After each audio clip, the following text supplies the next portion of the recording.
વડગામના ધારાસભ્ય જિગ્નેશ મેવાણી આજે ગુજરાતની પરિસ્થિતિ અને સરકારની નિષ્ફળતાને લઈને સરકાર પર આકરા પ્રહારો કર્યા હતા. પત્રકાર પરિષદ યોજી હતી, જેમાં જિગ્નેશ મેવાણીએ ઉનાકાંડ, ટીઆરપી કાંડ સહિત અનેક મુદ્દાઓને ગુજરાત સરકાર પર સવાલ કર્યા હતા. આ સિવાય હરણી બોટકાંડ મામલે પણ તેમણે સરકારને ઘેરી હતી. અમે જોયું કે ત્યાંના કોન્ટ્રાક્ચ્યુઅલ કર્મચારીઓને સેલરી સ્લીપ આપતા નથી, શ્રમ કાનૂનો લાગુ પડતા નથી, પીએફ નો લાભ મળતો નથી અને લઘુત્તમ વેતન ચૂકવવામાં આવતું નથી. અને આ મુદ્દે ફરિયાદ કરી અને એના પગલે તંત્ર હરકતમાં આવ્યું. અને એના પછી સાથી પાલભાઈ અને લાલજીભાઈ હરણીકાંડ અને તક્ષશિલાના પીડિતોને મળવા વડોદરાના રાજકોટ ગયા, તો ત્યાં પણ જોવા મળ્યું કે ત્યાંના સર્કિટ હાઉસમાં પણ લઘુત્તમ વેતન ચૂકવવામાં આવતું નથી. એ પછી અમે ત્રણેય મોરબી કાંડના પીડિતોને મળવા મોરબી સર્કિટ હાઉસ પર ગયા, તો આરએનબી સંચાલિત મોરબીના સર્કિટ હાઉસના કોન્ટ્રાક્ચ્યુઅલ કર્મચારીઓને પણ લઘુત્તમ વેતન ચૂકવવામાં આવતું નથી. એક વર્ષ પહેલા અમદાવાદ સર્કિટ હાઉસ, જ્યાં હું લાંબા સમયથી રોકાઉં છું, ત્યાં પણ લઘુત્તમ વેતન મારે લડીને લાગુ કરાવવું પડ્યું. ભાવનગરમાં એક સ્લમ ડેમોલિશ થતી હતી, એના આંદોલનમાં ગયો હતો, ત્યાં પણ જોવા મળેલું કે આરએનબી દ્વારા સંચાલિત ભાવનગરના સર્કિટ હાઉસમાં પણ આઉટસોર્સિંગ ને કોન્ટ્રાક્ટર કર્મચારીઓના લઘુત્તમ વેતન ચૂકવાતું નથી. ઊંડી તપાસ કરતા ખબર પડી કે એક એક આરએનબી ના સર્કિટ હાઉસમાં 7-8 થી લઈને 35-40 લોકો સુધીના આઉટસોર્સિંગ ને કોન્ટ્રાક્ચ્યુઅલ કર્મચારીઓનો સ્ટાફ હોય છે. રાજ્ય સરકારે નક્કી કરેલા લઘુત્તમ વેતન પ્રમાણે આ કર્મચારીઓનો પગાર લગભગ 12,500 રૂપિયાની આસપાસ થાય, પણ એમને સેલરી સ્લીપ આપતા નથી અને 12,500 રૂપિયાના બદલે 7, 8 કે 9,000 રૂપિયાનો પગાર આપી એક એક કર્મચારીના ગજવામાંથી દર મહિને 3,000 રૂપિયા ભ્રષ્ટાચાર કરીને કોન્ટ્રાક્ટરો, સર્કિટ હાઉસના મેનેજરો અને આરએનબી ના કર્મચારીઓ ખાઈ જાય છે. હવે એક સર્કિટ હાઉસમાં આવા 20 જ કર્મચારીઓની આપણે એવરેજ ગણીએ કે એક સર્કિટ હાઉસમાં 20 કર્મચારીઓ કામ કરતા હોય, તો ગુજરાતના 250 થી વધારે તાલુકા એટલે લગભગ 7-8 હજાર કર્મચારીઓ અને દરેક કર્મચારીઓના પગારમાંથી 3 થી 4 હજાર દર મહિને રકમ ખવાય, તો આનો આંકડો એક મહિને 2 થી 3 કરોડ રૂપિયા સુધી પહોંચે છે. એટલે સર્કિટ હાઉસના મેનેજરો અને આરએનબી ના કર્મચારીઓ સમગ્ર રાજ્યમાં એક મસ્ત મોટું કૌભાંડ ભ્રષ્ટાચાર આદરી એ 12,500 રૂપિયાના બદલે આ કોન્ટ્રાક્ચ્યુઅલ આઉટસોર્સિંગ કર્મચારીઓના પગારમાંથી 8 કે 9,000 રૂપિયા આપીને 3,000 રૂપિયા મારી ખાય છે. હું સર્કિટ હાઉસના કર્મચારીઓના મુદ્દે સતત લખતો રહું છું, સતત લડતો રહું છું, આ મુદ્દો ઉપાડતો રહું છું, મીડિયામાં પણ વાત કરું છું અને સતત principal secretary labour Anju Sharma, labour commissioner, જે તે જિલ્લા તાલુકામાં સર્કિટ હાઉસમાં રોકાઉં તેના લેબર ઓફિસરો સાથે સતત વાત કરતો હોઉં છું. એટલે ઘણા માણસો મને એપ્રોચ કરતા હોય છે કે અમારા સર્કિટ હાઉસમાં પણ લઘુત્તમ વેતન ચૂકવાતું નથી. અમારા રાજકોટ હું છેલ્લા 3 દિવસ દરમિયાન ફરી હતો, ત્યાંના લારી ગલ્લા પાથરણાવાળાના મુદ્દે. તો રાજકોટ સર્કિટ હાઉસના કોન્ટ્રાક્ચ્યુઅલ કર્મચારીઓમાં એક વડીલે, જેમણે લાંબા વખતથી સર્કિટ હાઉસમાં નોકરી કરી છે, એમણે લેખિતમાં મને ફરિયાદ આપી અને મને આપેલી લેખિત ફરિયાદ પ્રમાણે ગઈકાલે રાજકોટ શહેરના પ્રદ્યુમનનગર પોલીસ સ્ટેશનમાં એમણે એક ફરિયાદ રજીસ્ટર કરાવી છે. અને એમાં એલિગેશન એવું છે કે રાજકોટ સર્કિટ હાઉસના મેનેજર અને રાજકોટ સર્કિટ હાઉસના સુપરવાઇઝર લઘુત્તમ વેતન અને નિયમ પ્રમાણે પગારની માંગણી કરવા બદલ શ્રમ કાનૂનો પાલન થાય, આ કર્મચારીઓનું શોષણ, અમારું શોષણ ના કરો, એવી વારંવારની ફરિયાદોથી અકળાઈને એવી ધમકી આપી છે કે તમે વારંવાર આવી ફરિયાદો કરશો તો તમારા ગુદા માર્ગમાંથી લોહી કાઢી નાખીશ. આવી ધમકી રાજકોટ સર્કિટ હાઉસના મેનેજર અને સુપરવાઇઝરે આપી હોવાની પ્રદ્યુમ્નગર પોલીસ સ્ટેશનમાં ફરિયાદ નોંધાવી છે. તમે કલ્પના કરી શકો કે ગુજરાતની અંદર આઉટસોર્સિંગ ને કોન્ટ્રાક્ચ્યુઅલ કર્મચારીઓ કઈ ભયંકર પરિસ્થિતિમાં જીવે છે.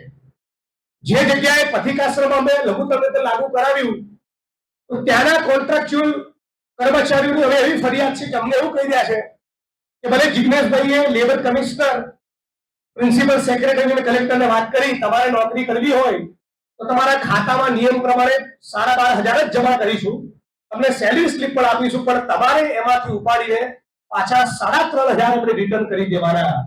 બાકી રિટર્ન નહીં કરો તો તમને નોકરીમાંથી કાઢી મૂકીશું.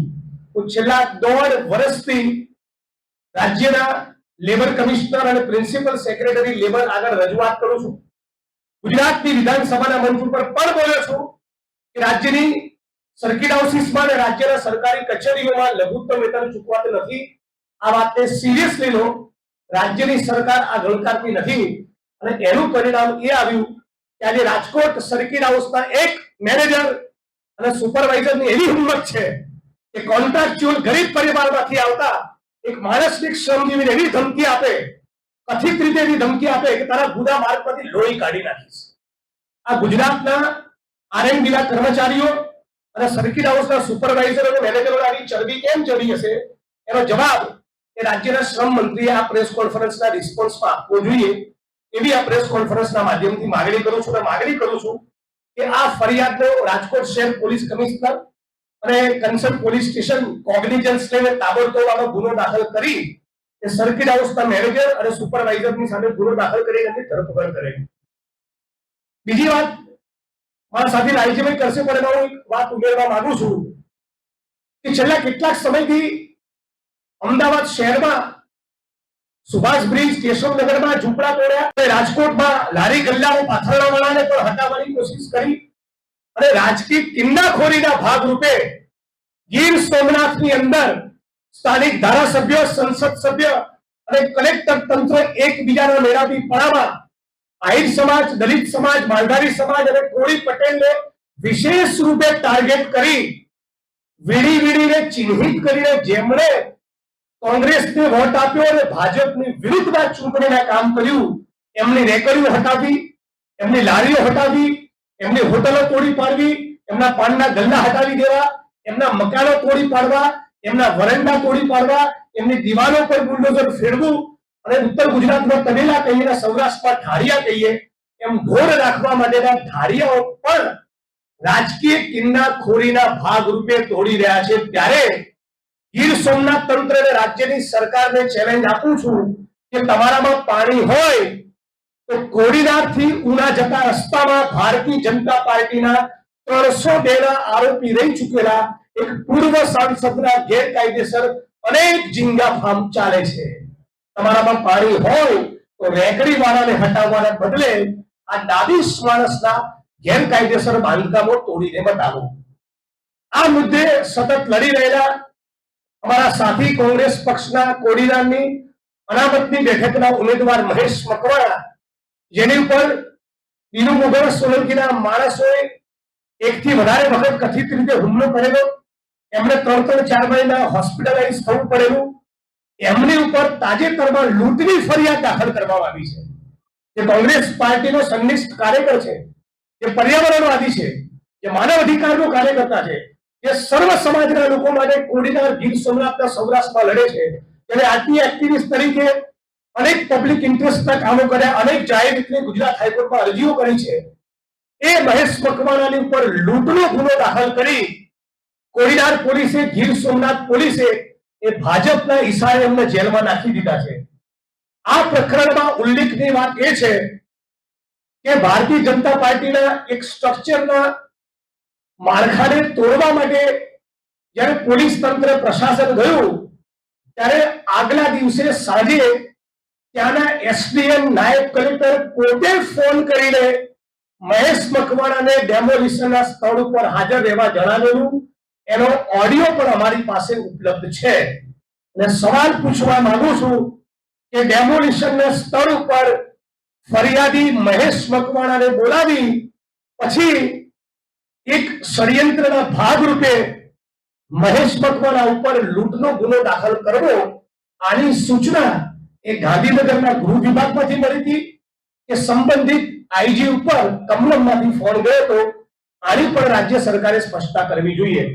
સાથોસાથ ફરી ત્રીજી રાજકીય કિન્નાખોરીના ભાગરૂપે 11 જુલાઈના રોજ દલિત સમાજના સામાજિક સંગઠનો, આંબેડકરવાદી મિત્રો અને બધાએ ઉના કાંડના 8 વર્ષ નિમિત્તે એક નાનકડું સંમેલન યોજ્યું અને એ સંમેલનમાં ભારતીય જનતા પાર્ટીને ચેલેન્જ આપી કે ઉનાના પીડિતોને તમે જે 8 વર્ષ પહેલા વચન આપેલા કે ખેતીની જમીન આપીશું, સરકારી નોકરી આપીશું અને ફાસ્ટ ટ્રેક કોર્ટમાં કેસ ચાલશે, અમારે એક પણ વચનનું પાલન નહીં કર્યું હોય, ગાંધીનગરમાં તમારી સામે એક મોટો મોરચો માંડવાના છીએ. તરત આ એનાઉન્સમેન્ટના 48 કલાકની અંદર નામદાર ગુજરાત હાઈકોર્ટના આદેશના પગલે ઉના કાંડના પીડિતોને 8 વર્ષ સુધી મળેલી 4 એસઆરપી ના જવાનો અને 2 પોલીસ કોન્સ્ટેબલોની સિક્યુરિટીમાંથી કશું જ કીધા વગર, કશી ચોખવટ કર્યા વગર આજે જ ઉના કાંડના પીડિત વશરામ સરવૈયાનો મારી પર ફોન હતો કે 4 એસઆરપી ના જવાનોનું રક્ષણ હટાવી લીધું છે. વશરામભાઈ સરવૈયાએ મને એવું પણ કહ્યું કે ઉના કાંડના આરોપીઓ મારા ઘરથી 4 કિલોમીટર અને બીજા આરોપીઓ 7.5 કિલોમીટરના અંતર ઉપર રહે છે. અમારા જીવ ઉપર ખતરો છે, જીવલેણ હુમલો થઈ શકે એમ છે.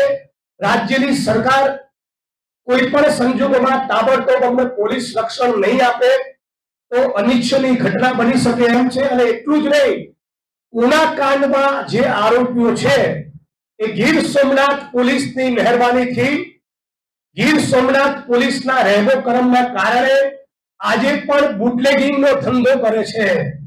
એટલે જેમણે સમગ્ર ગુજરાત અને દેશ અને દુનિયા જોઈ એ પ્રમાણે ઉના કાંડને અંજામ આપ્યો, એ આરોપીઓને સબક શીખવી એ તમામ પ્રકારની ખોડ ભૂલી જાય એવો દાખલો બેસાડવાના બદલે એવા રાજ્યની સરકારને પોલીસના આશીર્વાદ એમની ઉપર છે કે આજે પણ કથિત રીતે તેઓ બુટલેગિંગના વ્યવસાય સાથે જોડાયેલા છે. એટલે રાજ્યમાં રાજકીય કિન્નાખોરીની સાથોસાથ છાકટા બનેલા આ બદમાશો, દાનીશો કેટલા બેફિકર થઈ ચૂક્યા છે અને કાયદો વ્યવસ્થાનો કોઈ એમને ડર નથી. એ આ પ્રેસ કોન્ફરન્સના માધ્યમથી કહેવા માંગુ છું. બાકીની વાત મારા સાથી લાલજીભાઈ કરશે.